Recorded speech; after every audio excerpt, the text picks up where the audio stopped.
Uh, no, everything, not tripping or nothing. Just, I'm trying to I want to convey this concept that is very clear to me, though. However,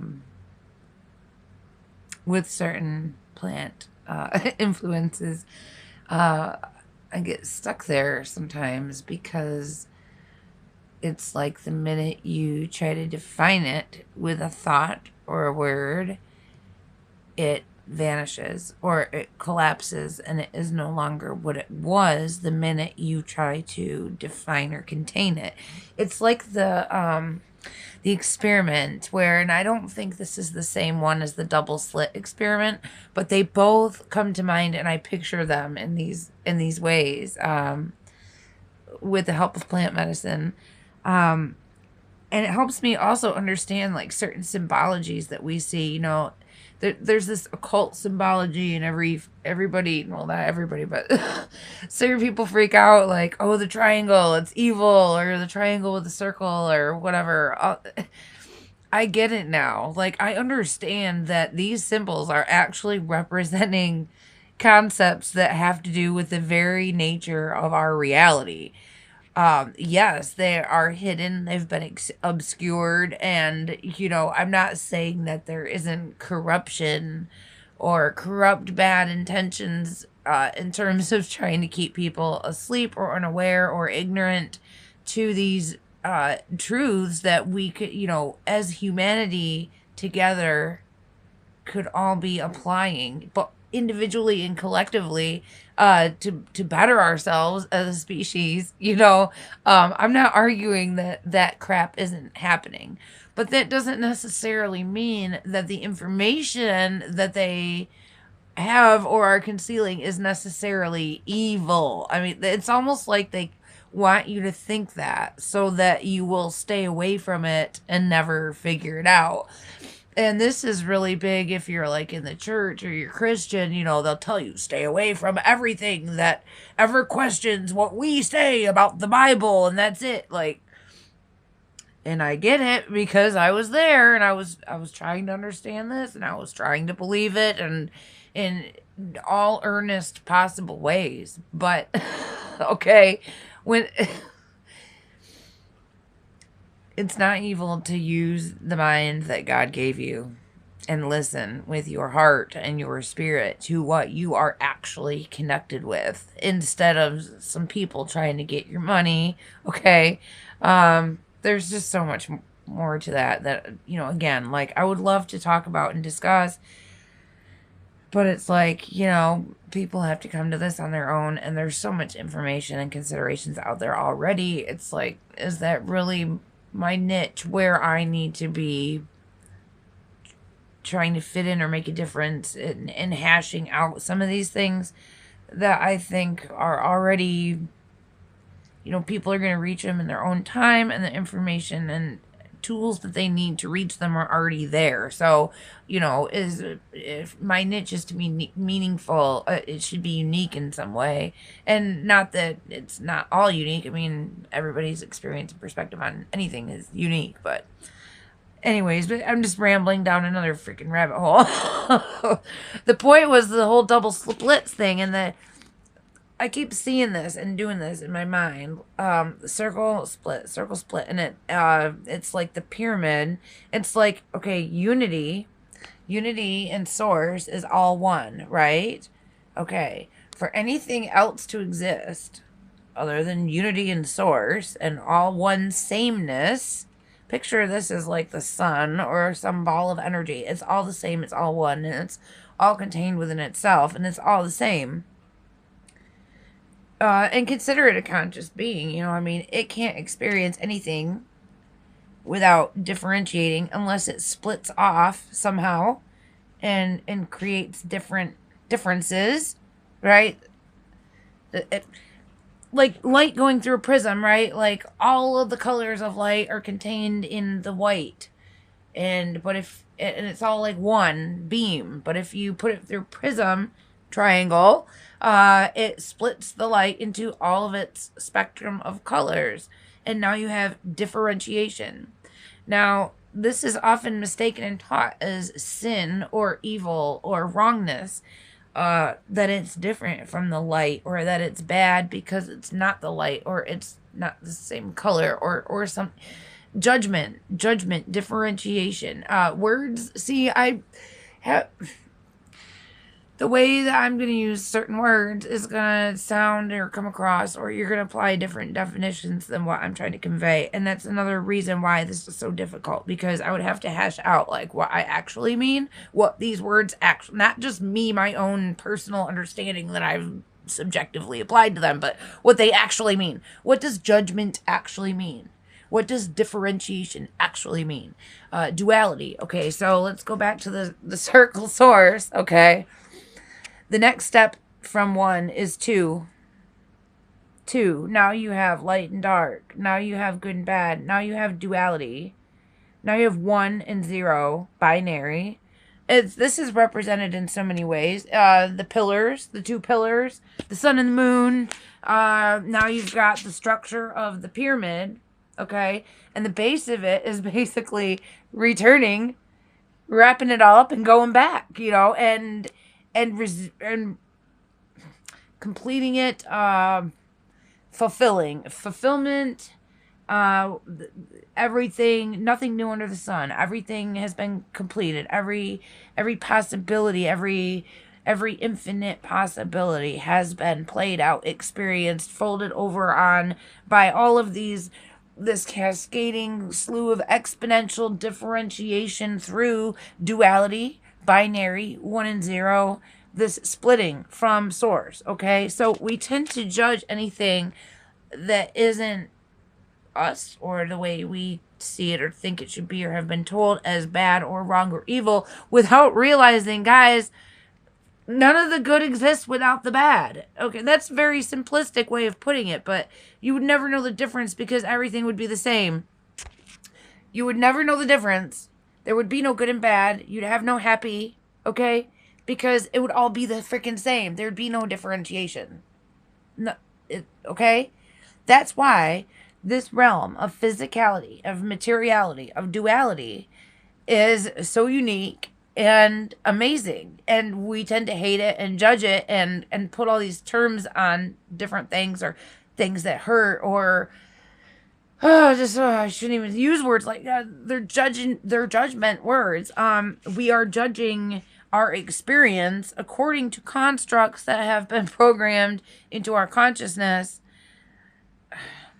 Does this make any sense? Like, I know to a lot of you this makes so much sense, and you're just already there with me, and probably beyond, a lot of you. But I'm trying to lay this out in a way that somebody who hasn't been trying to reach this point their whole life can get. I know it's despite defeat the purpose. This is why I don't do this, okay? But and okay, so the thing about observing something and it not being what it is until it's observed, okay? The full potential, the full infinite potential of what that particle could be, or where or when it could be or is not determined until it's observed and judgment is placed upon it. When you put your mind, your consciousness on it with your judgments, and you're like, this is what it should be or can be or whatever, then it becomes that, okay? This is where the whole manifestation thing comes in. It's not woo-woo stuff. And it's not, no, I think this and it pops into existence. It's more complex than that, but it's also simple, and we just misunderstand it. We are creating our reality. But there's also a degree of collective agreement that goes into our reality that we cannot override with one thought, okay? We're all agreeing that there are certain physical laws and this and that going on here.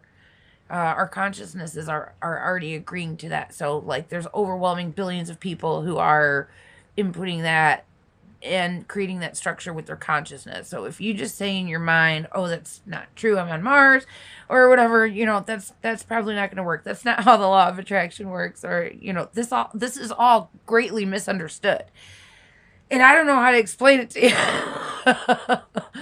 But I'm getting it, I'm starting to get it. And it's so there. It's just amazing and beautiful and so simply savvy, Um, I'm just fumbling like a fool in the dark here. The double split experiment, the thing where where the particles go through both sides. Okay, just look this up. I know I'm not talking like a technical person. I understand this stuff, but I'm just fumbling now at this point. So look this stuff up.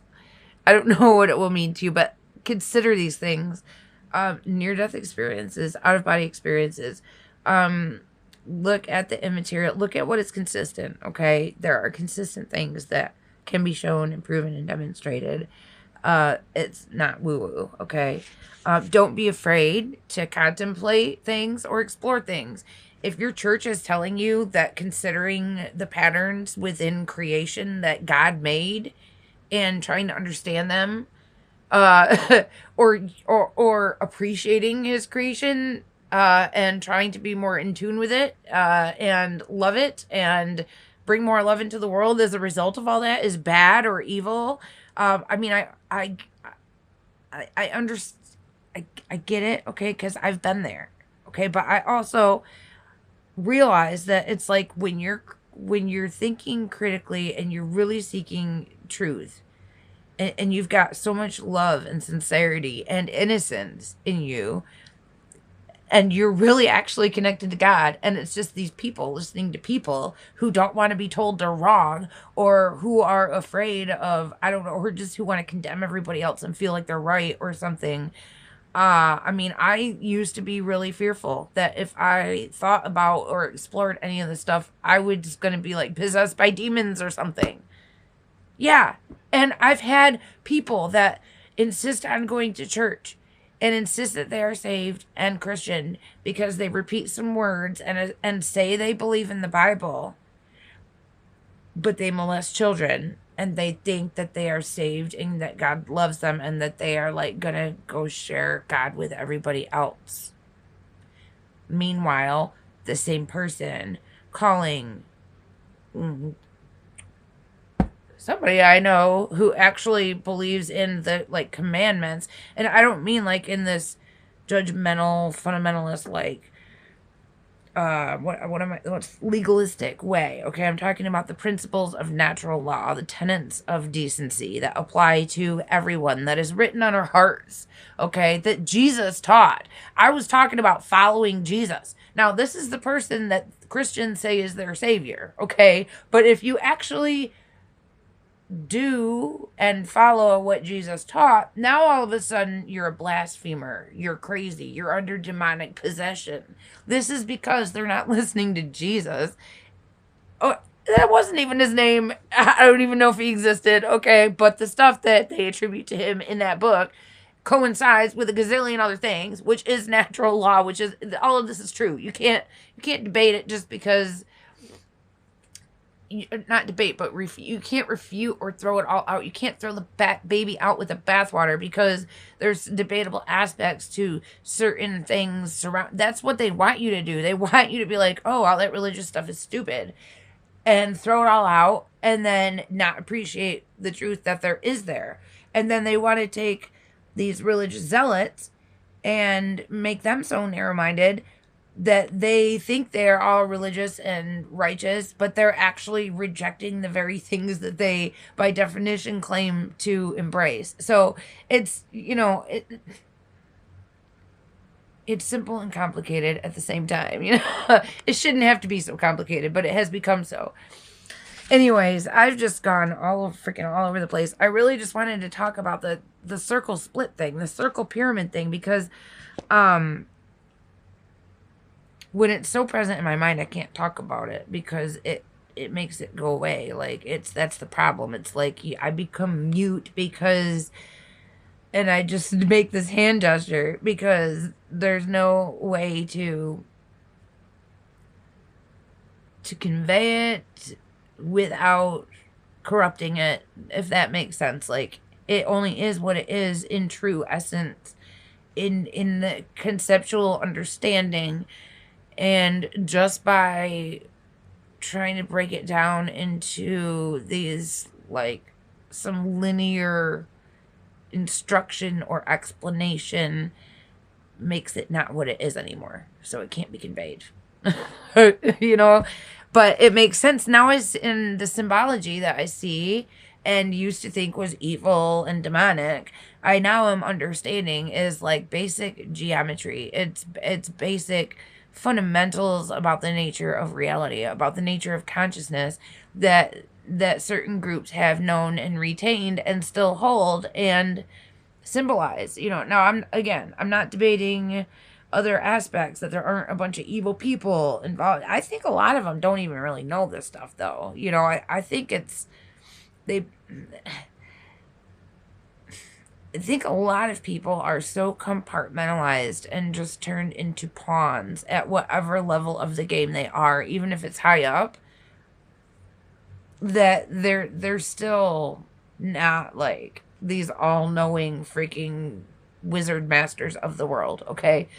It's there, and there are some of them who are, and it's being misused, but it's, you know, we need to understand that this is accessible and true to all of us, and how we can bring it in a different way, how we can balance that out. That's what's happening, like with awakening and all of this. It's a process, you know, okay, the whole age of Aquarius and just all of this stuff. It's all part of a cycle and a process. What is curious and interesting about this particular one, though, is like, is this just another wrap up of a cycle that's about to go into another one, or is this a more final wrap up of a bigger cycle?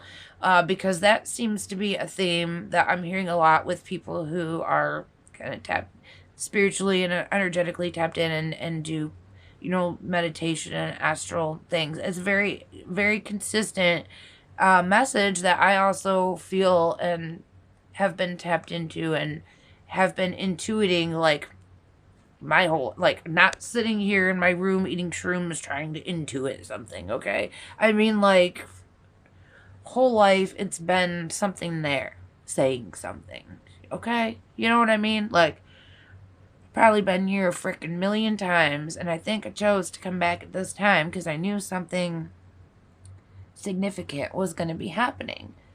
And I'm not saying that I'm some big, special, important person, but there's definitely something freaking significant going on, whether it be just what I chose to come here to witness or be a part of. Maybe it has nothing to do with what I have to give to the world. I mean, you know, maybe it's just about witnessing it. It's hard saying, but I keep going all over the place. This is why this is why, you guys, it's like, alright, I just won't do a video, you know? Yeah, but the double split thing and the circle pyramid, it's like, it has to differentiate, okay? You have to split. It has to split. Or there's nothing. There's no experience. Consciousness has to have something else to experience to have an experience. So if it's all one and it's all the same, there's no experience. For us to experience anything or be individuals, there has to be split into... Oh, my daughter and Puppy came up here. You probably can't see Puppy. She's dark. Probably blending in. Yeah, my little... What are you... Anyway. Oh, I know it's so dark. I don't want those lights blasting in my face, though. Alright, well... This is way too long. I'm not sure I even got to the point that I was trying to make. The judgments that we apply to the necessary differentiation and duality that creates the very experience that we are having right now. And materiality at all. It's all about duality. We just have to understand, like, how to see it in the right way, how to understand it and apply it. Because certain concepts, conditioning, paradigms are just definitely not helpful or constructive, okay? I guess I'll just leave it at that. Take care. Love you all. And thank you for joining me here at Simply Savvy Life, where we explore topics with critical, objective thinking, open minds, and open hearts. And a little bit of crazy.